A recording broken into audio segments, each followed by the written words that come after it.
नमस्कार मित्रों, आप सभी का स्वागत है राजस्थान करंट अफेयर्स की 6 अप्रैल 2022 की इस क्लास में। आप सभी को यहाँ टेलीग्राम लिंक दिया गया है जो कि रियल न्यूज़ के नाम से है। अगर ये लिंक प्राप्त नहीं हो पाता है आपको किसी कारणवश, तो आप लोग एक नंबर पर व्हाट्सअप मैसेज PDF लिख कर दीजिएगा ताकि आपको जो है वो लिंक इसका प्राप्त हो जाएगा। उसका नंबर 8947832370 है। यहाँ पर वो नंबर भी मैं लिख देता हूँ, 8947। यहाँ है 8947832370। इन नंबर पर कॉल तो नहीं आ पाएगा, लेकिन आप लोग इस पर मैसेज कर दीजिएगा तो आप लोगों को PDF जो है वो प्राप्त हो जाएगी। उसका लिंक मिल जाएगा टेलीग्राम का। चलिए अब शुरुआत करते हैं बिना किसी की देरी के आज के सवालों की, जिसमें पहला सवाल राजस्थान करंट अफेयर से रिलेटेड ये रहा। राजस्थान को फिल्म शूटिंग डेस्टिनेशन बनाने के लिए राज्य में शूट होने वाली बॉलीवुड फिल्मों को कितने प्रतिशत सब्सिडी दी जाएगी सरकार की तरफ से। सरकार ये चाहती है कि राजस्थान में भी फिल्म शूटिंग का एक हब बने, यहाँ पर बेहतरीन फिल्मों की शूटिंग की जाए। इसके लिए राजस्थान सरकार ने 15% जो है, यानी जो कि भी बॉलीवुड की फिल्में यहाँ शूट होगी उन सभी फिल्मों पर 15% जो है वो छूट देने की घोषणा सरकार के द्वारा की गई है। तो 15% सरकार के द्वारा इस पर क्या किया जाएगा, अनुदान कह सकते हो, सब्सिडी कह सकते हो, इस पर अनुदान जो है वो यहाँ पर राजस्थान सरकार के द्वारा प्रदान किया जाएगा। राजस्थान में जो भी फिल्में शूट होगी, क्योंकि राजस्थान जो है एक तरफ जहाँ बेस्ट जो वेडिंग डेस्टिनेशन है वो बन रहा है, वहाँ पर दूसरी ओर बेस्ट फिल्म शूटिंग डेस्टिनेशन बनने की ओर भी अग्रसर हो सकता है अगर सरकारें इस दिशा में काम करें और फिल्म इंडस्ट्री को आकर्षित करने में अगर सरकार जो है वो सही साबित हो पाती है तो ऐसा प्रयास जो है वो एक दिन आगे बढ़ेगा। देख लीजिएगा, आपके सामने पूरी खबर मैंने रख दी है। राजस्थान में शूट होने वाली बॉलीवुड जो फिल्में हैं बॉलीवुड की, उनमें 15% तक की सब्सिडी जो है वो दी जाएगी और पर्यटन विभाग जो है वो इसको लेकर तैयारी कर रहा है। जहां एक और हमारे यहाँ विभिन्न प्रकार के दुर्ग जो हैं, जहां एक और मध्य प्रदेश है और महाराष्ट्र, इसके बाद राजस्थान जो है वो दुर्गों की स्थितियों में बहुत अच्छा स्थान रखता है। तो राजस्थान जो है वो इस प्रकार का डेस्टिनेशन बनने की दिशा में 15% तक की जो फिल्म बनेगी उसमें छूट प्रदान करेगा। यूपी से भी ज़्यादा सब्सिडी हमारे यहाँ पर अब दी जाएगी। यूपी में नई फिल्म जो सिटी है वो भी विकसित की जा रही है, ये भी हमें ध्यान रखना है। चलिए नेक्स्ट जरा देखिए अगला सवाल। सचिवालय से राजस्थान पुलिस की मोबाइल इन्वेस्टिगेशन यूनिट किसके द्वारा अभी हाल ही में हरी झंडी दिखाकर रवाना की गई। ये पुलिस की एक मोबाइल इन्वेस्टिगेशन यूनिट जो है वो एक वैन के तरीके से होगी और चलता फिरता एक तरीके का पुलिस थाना होगा। क्या होगी, एक वैन होगी जो चलता फिरता क्या होगा, पुलिस थाना होगा। अभी हाल ही में इस प्रकार के वैन का उद्घाटन जो है वो राजस्थान के मुख्यमंत्री अशोक गहलोत के द्वारा किया गया है। और इनके द्वारा ये कहाँ से शुरू की गई, तो राजस्थान के जो सचिवालय स्थित है जयपुर में, वहाँ से शुरू किया गया और अशोक गहलोत जी ने इसको हरी झंडी दिखाकर क्या किया, रवाना किया। प्रसादी लाल जी मीणा हमारे चिकित्सा मंत्री हैं, BD कल्ला जी हमारे शिक्षा मंत्री हैं और कलराज मिश्र राजस्थान के क्या हैं, राज्यपाल है। तो अशोक गहलोत जी ने अभी हाल ही में राजस्थान सचिवालय से क्या किया है मेरे मित्रों, राजस्थान सचिवालय से इस प्रकार की एक मोबाइल वैन आप कह सकते हो या मोबाइल इन्वेस्टिगेशन यूनिट जो है, इसको कहाँ से शुरू किया है, राजस्थान के सचिवालय से शुरू किया है। और ये किससे जुड़ी हुई, तो राजस्थान पुलिस जो है, राजस्थान पुलिस के अभी एक कांस्टेबल जो थे, उन्होंने जो है वो करौली में हुई हिंसा के समय एक सकारात्मक जो पिक्चर है वो प्रस्तुत की और इस वजह से राजस्थान पुलिस ने उनको क्या किया है, किस सम्मान से दिया है, तो राजस्थान पुलिस में राजस्थान सरकार की ओर से वो पहले कांस्टेबल के पद पर थे, उन्हें हेड कांस्टेबल अब बना दिया गया है। चलिए जरा देख लीजिएगा, ये है MIUU वैन चलते फिरते थाने समान करेगी काम, गैजेट की मदद से मौके पर होगी जांच। ये हमारे जो लाठर साहब हैं उन्होंने ये कहा है। DGP जो हैं वो राजस्थान के इस समय हैं, मुख्यमंत्री को पुलिस महानिदेशक जो हैं वो ML लाठर साहब हैं। और इस प्रकार की जो वैन थी उसका निरीक्षण भी करवाया और इस वैन को मुख्यमंत्री अशोक गहलोत के द्वारा यहाँ से क्या किया गया, रवाना भी किया गया। 48 वैन इस प्रकार की जो है वो पूरे राजस्थान में काम करने वाली है। जिला मुख्यालय जयपुर जो है वहाँ से इस प्रकार की वैन जो है वो अभी हाल ही में शुरू भी की गई थी। RTI पोर्टल जो 2.0 है, हाल ही में किसके द्वारा लॉन्च किया गया, RTI पोर्टल 2.0 हाल ही में किसके द्वारा लॉन्च किया गया है, तो सूचना का अधिकार अधिनियम आप लोग जानते हैं, उसके द्वारा 2.0 पोर्टल जो है वो अभी हाल ही में राजस्थान के सूचना आयोग के अध्यक्ष जो हैं, राजस्थान सूचना आयोग के प्रमुख जो हैं वो कौन है, डीबी गुप्ता साहब हैं, उनके द्वारा अभी हाल ही में क्या किया गया, मुख्य सूचना आयुक्त है राजस्थान के, क्या है, मुख्य सूचना आयुक्त है, मुख्य सूचना आयुक्त कौन है भैया, तो ये ध्यान रखना डीबी गुप्ता है, जो राजस्थान के पूर्व में क्या रह चुके हैं, मुख्य सचिव रह चुके हैं। और इन्होंने अभी हाल ही में आरटीआई पोर्टल 2.0 का हाल ही में उद्घाटन किया या उसे लॉन्च किया। प्रताप कृष्ण लोहरा आप लोग जानते हैं, लोकायुक्त है राजस्थान के, क्या हैं, लोकायुक्त हैं, ये ध्यान रखिएगा, आगामी परीक्षाओं के लिए बहुत इंपॉर्टेंट सवाल है, राजस्थान के लोकायुक्त हैं। उषा शर्मा राजस्थान की मुख्य सचिव है और दूसरी महिला मुख्य सचिव है, ये ध्यान रखना। निरंजन आर्य पूर्व मुख्य सचिव और वर्तमान में राजस्थान राज्य जो स्काउट गाइड है, उस स्काउट गाइड के वर्तमान में राजस्थान में प्रमुख की अगर बात की जाए तो कौन है, कमिश्नर, स्टेट कमिश्नर की अगर बात की जाए तो स्टेट कमिश्नर निरंजन आर्य हैं। इसके साथ साथ सीएम के सलाहकार भी हैं, ये क्या हैं भैया, सीएम के इसके साथ साथ सलाहकार भी हैं। सलाहकार किसके हैं, तो सीएम के सलाहकार भी हैं वर्तमान में, ये भी ध्यान रखिएगा। आरटीआई जो है ये आप लोग सब लोग जानते हैं, 2005 का आरटीआई अधिनियम जो है वो सब ने पढ़ रखा, आरटीआई एक्ट 2005। डीबी गुप्ता जो हैं वो ध्यान रखिएगा मुख्य सूचना आयुक्त है और इन्हीं के द्वारा आरटीआई जो पोर्टल 2.0 है इसका अभी हाल ही में उद्घाटन किया गया। चलिए नेक्स्ट सवाल जरा देखिए मित्रों, क्या है, ये सूचना आयोग में ऑनलाइन अपील नोटिस भी ईमेल से भेजे जाएंगे और ये डीबी गुप्ता जी आपके सामने है जो इस पोर्टल का क्या कर रहे हैं, उद्घाटन कर रहे हैं, इसको लॉन्च करने का काम कर रहे हैं। तो जारी रहेगा, अपील की वर्तमान जो व्यवस्था है वो भी इसमें जारी रहेगी और नए पोर्टल का अभी हाल ही में क्या कर दिया गया, उद्घाटन कर दिया गया। अगला देखिए सवाल क्या है आपकी स्क्रीन पर मेरे मित्रों, सवाल हमारे सामने है, निरोगी राजस्थान मेडिफिस्ट 2022 का आयोजन जयपुर में कब शुरू किया गया, तो 5 अप्रैल 2022 को, 5 अप्रैल 2022 से 2 दिवसीय इस प्रकार का जो कार्यक्रम है वो शुरू किया गया। 2 दिवसीय निरोगी राजस्थान, यहाँ पर मैं लिख देता हूँ 2 दिवसीय जो है, 2 दिवसीय इस प्रकार का ये एक शिविर कह सकते हो आप लोग, निरोगी राजस्थान मेडिफिस्ट 2022 का आयोजन जयपुर में शुरू हुआ है। और कब से इसे शुरू किया गया, तो 5 अप्रैल से इसे शुरू किया गया। 5 अप्रैल से एम्स दिल्ली के जो डायरेक्टर हैं वो भी इस समय राजस्थान आए और 5 अप्रैल 2022 को 2 दिवसीय इस प्रकार के निरोगी राजस्थान डेजीफिस्ट 2022 का जो उद्घाटन है वो हमारे मुख्यमंत्री जो हैं अशोक गहलोत जी के द्वारा कहाँ किया गया, एसएमएस हॉस्पिटल जो है उसमें इसका आयोजन किया जा रहा है। एसएमएस हॉस्पिटल जो है यहाँ पर क्या किया जा रहा है, इसका आयोजन किया जा रहा है। तो याद रखिएगा 5 अप्रैल 2022 इसका सही जवाब होगा। चलिए नेक्स्ट जरा देखिए, इससे पहले निरोगी राजस्थान मेडिफिस्ट 2022 5 अप्रैल 2022 Sawai Mansingh medical college ground में जो राजस्थान के मुख्यमंत्री हैं इनके सानिध्य में देश के जाने माने डॉक्टरों से संवाद का अवसर इस समय प्राप्त होगा। डॉक्टर नरेश त्रेहान जो हैं वो चेयरमैन हैं, प्रबंध निदेशक हैं वेदांता जो हैं मेदांता हार्ट इंस्टीट्यूट के। इसके अलावा शिव कुमार जो हैं वो सरीन साहब हैं, कुलपति है ILBS के, और रणदीप गुलेरिया साहब जो हैं वो निदेशक हैं एम्स नई दिल्ली के। ये अलग अलग अवसर पर यानी अलग अलग टाइमिंग के अवसर पर ये यहाँ पर उपस्थित रहे। चलिए नेक्स्ट सवाल जरा देखिएगा क्या है आपके सामने, राज्य में राजकीय चिकित्सा संस्थानों में OPD और IPD निःशुल्क सुविधा कब से आरंभ की गई। ये राजस्थान सरकार के द्वारा बजट में घोषणा जो की गई थी इस बार के बजट 2022 में, इस बजट 2022 की घोषणाओं को इम्प्लीमेंट करने में सरकार लगी हुई है क्योंकि आगामी वर्ष जो है वो विधानसभा के चुनाव होने वाले हैं। राज्य में राजकीय चिकित्सा संस्थानों में IPD और OPD की निःशुल्क सुविधा जो है, सभी प्रकार की अब चिकित्सा सुविधाएं निःशुल्क कर दी गई है। और यह कार्य कब से आरंभ कर दिया राजस्थान में, तो राजस्थान में 1 अप्रैल 2022 से यह क्या कर दिया गया है, आरंभ कर दिया गया है। ये जरूर ध्यान रखना, आज मैंने जितने सवाल आपके सामने रखे हैं वो अभी तक के सभी सवाल मोस्ट हैं परीक्षा की दृष्टि से। 1 अप्रैल 2022 से राजस्थान के सभी चिकित्सालयों में OPD और IPD की सुविधाएं जो है वो निःशुल्क होगी। बजट 2022-23 में इस प्रकार की क्या की गई थी, घोषणा की गई थी। चलिए अगला देखें, उससे पहले देखिएगा राजस्थान में IPD टावर हृदय रोग संस्थान सवाई मानसिंह हॉस्पिटल जयपुर में अभी जो है वो शुरू किया गया और निरोगी राजस्थान मेडिफिस्ट का भी उद्घाटन किसके द्वारा किया गया, अशोक गहलोत जी इस समय उपस्थित थे। शांति धारीवाल मंत्री नगरीय विकास एवं स्वायत्त शासन मंत्री इस समय थे और इसके अलावा प्रसादी लाल जी मीना हमारे चिकित्सा मंत्री। ये हमारे मेहमान डॉक्टर जो इस समय कार्यक्रम में उपस्थित हुए वो सब नाम मैंने वैसे पहले आपको कुछ बताए हैं।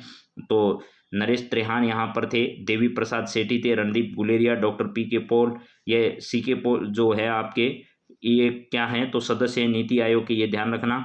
और शिव कुमार सरोन और इसके अलावा मुकेश चंद्र शर्मा ये उपस्थित हुए। लेकिन 5 अप्रैल 2022 का दिन राजस्थान के इतिहास में महत्वपूर्ण इसलिए रहा कि आईपीडी टावर और हृदय रोग संस्थान जो सवाई मानसिंह हॉस्पिटल में उसका उद्घाटन किया गया है। ये राजस्थान में सबसे बड़ा इस प्रकार का जो है वो उद्घाटन कार्यक्रम भी आयोजित किया गया।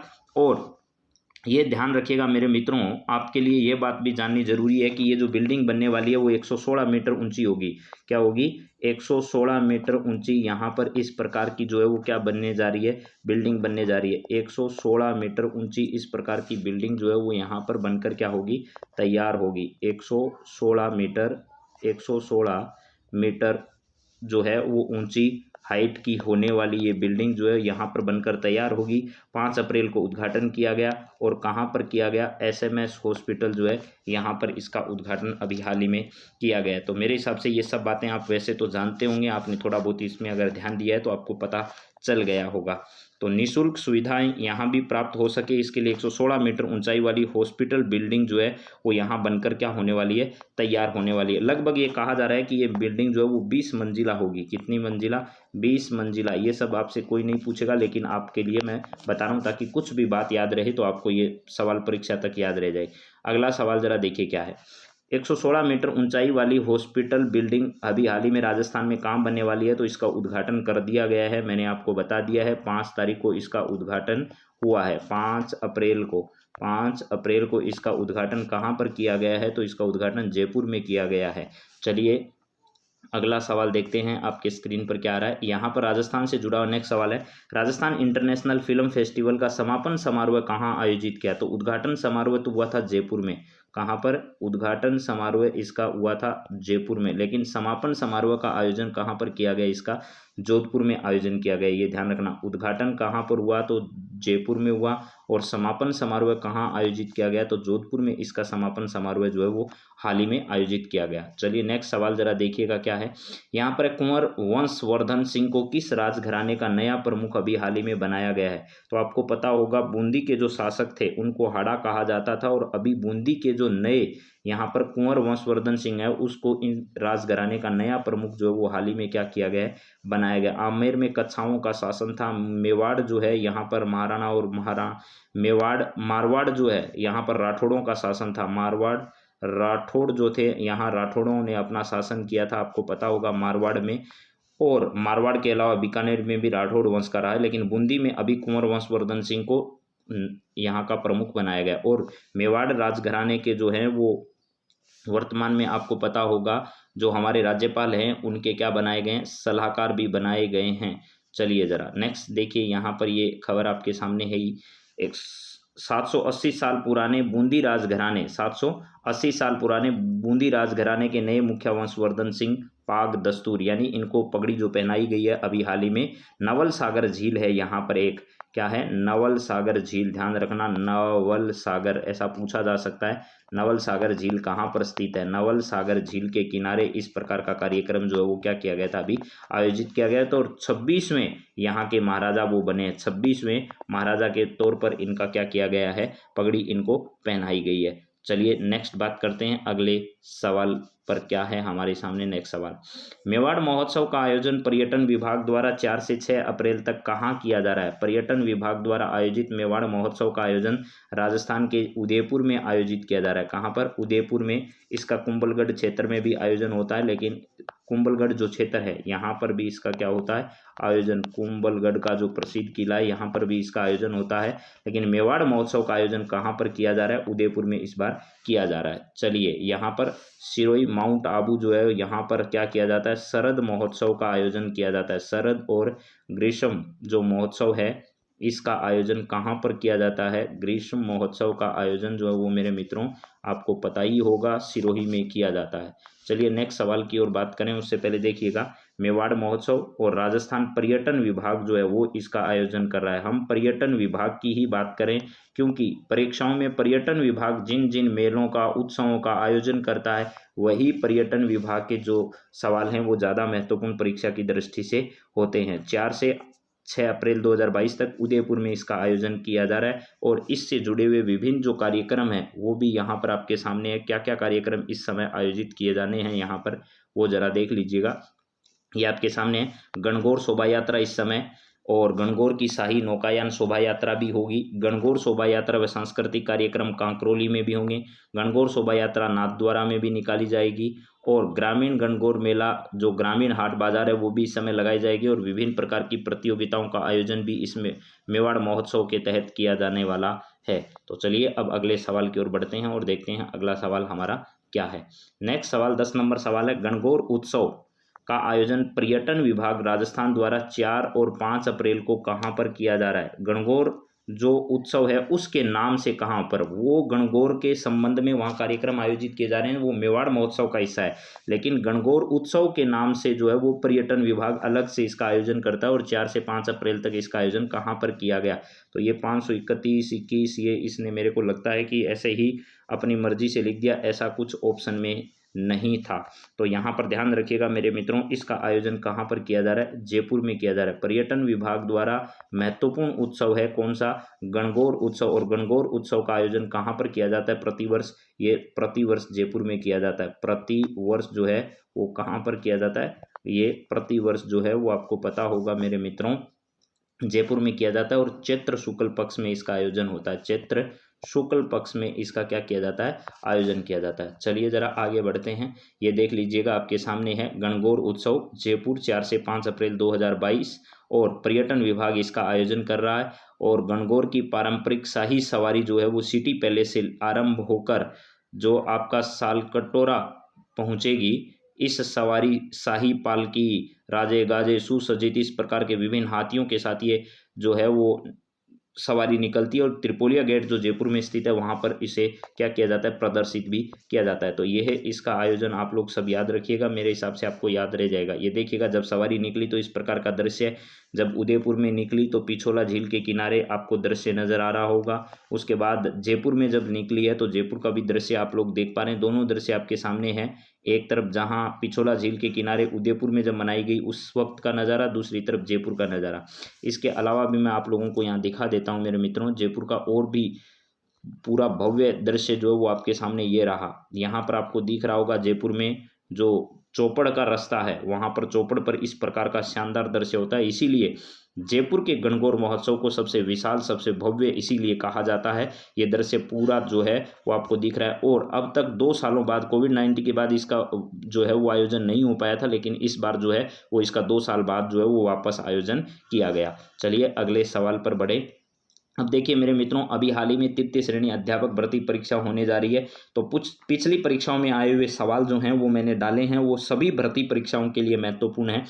पर्युषण पर्व किस धर्म से संबंधित है, तो आप सब लोग जानते होंगे पर्युषण पर्व का संबंध जो है वो जैन धर्म से संबंधित है। ऑप्शन मैंने यहाँ हालांकि एक ही सवाल में दिए, बाकी मैंने ऑप्शन नहीं दिए, मैं सीधा आपको बता रहा हूँ क्योंकि उसमें समय बहुत लगता है ऑप्शन लिखने में। तो पर्युषण पर्व किस धर्म से संबंधित है, जैन धर्म से संबंधित है। अलख-दरीबा किस धार्मिक पंथ का सत्संग स्थल कहलाता है, तो सत्संग स्थल जो है वो स्थल किसका कहलाता है, तो दादू जो पंथ है उस दादू पंथ का जो धार्मिक स्थल जो है उसे क्या कहते हैं, उसे अलख-दरीबा कहते हैं। राजस्थान में कांतली नदी किस जिले से प्रवाहित होती है, आपने उसमें जब सवाल आया था तो ध्यान रखिएगा सीकर जिला ऑप्शन में नहीं था, उसमें झुंझुनू जिला ऑप्शन में था। उसमें क्या था, झुंझुनू जिला जो है वो ऑप्शन में था, सीकर जिला ऑप्शन में नहीं था। जब ये 3rd ग्रेड में सवाल 2013 में पूछा जा चुका है तो ध्यान रखना सीकर और झुंझुनू दोनों ही इसमें सही होंगे।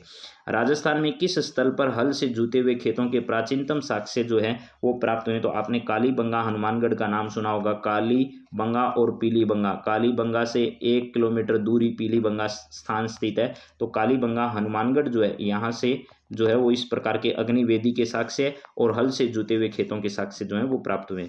शाकंभरी के आसपास उदय होने वाले राजपूत कुल कौन सा था, तो चौहान जो हैं जिसको अपन चाहमान या चौहान कहते हैं, चाहमान या चौहान कहते हैं, वह चौहान वंश जो है उसका उदय कहाँ हुआ था, तो उसका उदय जो है वो यहीं पर हुआ था शाकंभरी के आसपास। शाकंभरी इनकी आरंभिक राजधानी मानी जाती है, आपको ये भी पता होगा। चलिए सांबर या शाकंभरी। इसके बाद है किस रानी ने अपना शीश कटवा कर अपने पति के पास भिजवा दिया था। तो हाड़ी रानी आपको पता होगा सहल कंवर जो थी, हाड़ी रानी सहल कंवर, यहाँ पर लिख देता हूँ मैं, सहल कंवर जो हाड़ी रानी है, सहल कंवर, उसने ऐसा किया था। अपने पति जो है उनको युद्ध में जाने का मन नहीं कर रहा था, नई नई शादी हुई थी, इस वजह से सहल कंवर ने क्या कर दिया, अपना सर काटकर सेनानी के रूप में किसको दे दिया था, रतन सिंह को दे दिया था, आपको पता होगा। क्षेत्रफल के अनुसार राजस्थान का सबसे विशाल भौतिक प्रदेश जो है वो पश्चिमी मरुस्थल है। पश्चिमी मरुस्थल जो है वो राजस्थान में, पश्चिमी मरुस्थल का जो क्षेत्र है वो क्या है, राजस्थान में भौतिक प्रदेश जो है वो सबसे विशाल क्षेत्र है। जैसलमेर मरुस्थल की गाय बैलों की मुख्य नस्ल कौन सी है? जैसलमेर क्षेत्र में थार पारकर जो है वो मुख्य नस्ल यहाँ पर है, थार पारकर, थार पारकर। ये जो उत्तर कुंजी जारी की गई बोर्ड के द्वारा 2013 में जब भर्ती कराई गई थी, तो वही जो सारे ऑप्शन है मैं आपको सही उत्तर वही बता रहा हूँ जो उस समय हुए थे पेपर में। भैंसरोडगढ़ वन्य जीव अभ्यारण्य किस जिले में? तो भैंसरोडगढ़ का किला और भैंसरोडगढ़ अभ्यारण्य जो है वो कहाँ पर है? चित्तौड़गढ़ में। आपको ये पता होना चाहिए, सवाल हर भर्ती परीक्षा में आ रहा है, चाहे वो चित्तौड़गढ़ के किले से संबंधित इस भैंसरोडगढ़ दुर्ग के बारे में पूछे या भैंसरोडगढ़ वन्य जीव अभ्यारण्य के बारे में पूछे। गांधी सागर, राणा प्रताप सागर, गांधी सागर, राणा प्रताप सागर और जवाहर सागर, जवाहर सागर, कोटा बैराज, जवाहर सागर, इसके अलावा क्या है, कोटा बैराज में से कौन सा एक बांध राजस्थान में नहीं है? तो मेरे मित्रों आपको पता होगा गांधी सागर जो है वो राजस्थान में नहीं है, सबसे पहले आता है, तो जो कि कहाँ पर है, मध्य प्रदेश में है, राजस्थान में नहीं है। तो सबसे पहले गांधी सागर, फिर राणा प्रताप सागर, फिर जवाहर सागर, फिर कोटा बैराज, इस प्रकार बांध है, लेकिन इसमें से गांधी सागर जो है वो राजस्थान में नहीं है। इस प्रकार में 10-10 सवाल आपके सामने तृतीय श्रेणी हो, राजस्थान पुलिस हो, इन सब भर्ती परीक्षाओं से सेकंड ग्रेड हो, उन सब के लिए ये उपयोगी है। तो आपको मिलते रहेंगे। अब अगली क्लास में फिर मुलाकात करेंगे आपसे। आज इंडिया के करंट अफेयर्स की क्लास है वो आपको शाम तक उपलब्ध हो पाएगी। सुबह राजस्थान करंट अफेयर्स की क्लास मैंने डाल दी है, इसलिए शाम तक आपको इंडिया करंट अफेयर्स की क्लास भी उपलब्ध हो जाएगी। आप सभी का बहुत बहुत धन्यवाद। जय हिंद, जय Bharat, have a nice day.